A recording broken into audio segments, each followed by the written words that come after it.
President Trump's rhetorical reversal last night took everyone by surprise, and it was pretty big stuff because he said that there's no reason why Ukraine couldn't retain and regain all of the territory that it lost from the beginning.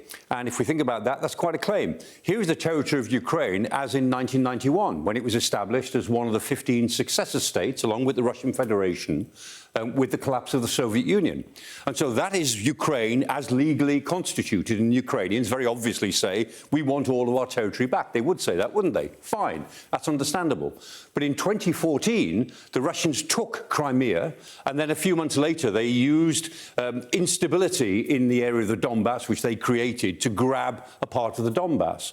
And the Ukrainians have been fighting about that since 2014.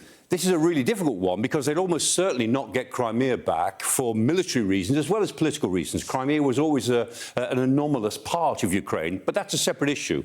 Could they ever get back part of the Donbass? We don't know. But since 2022, February the 24th, 2022, Russia invaded the whole of Ukraine. They tried to take the whole country and they failed, but they took about 20% of it. And that map that we see all the time now is the one that we have got very used to, of that 20% of Ukraine, which is now occupied by Russian forces. It's less than it used to be. The Ukrainians took back part of Kharkiv. They took back part of Kherson in the autumn of 2022. But that's what the Russians have got hold of now. Could the Ukrainians get that back in the way that President Trump suggests? Well, they almost certainly can't get Crimea back for the foreseeable future.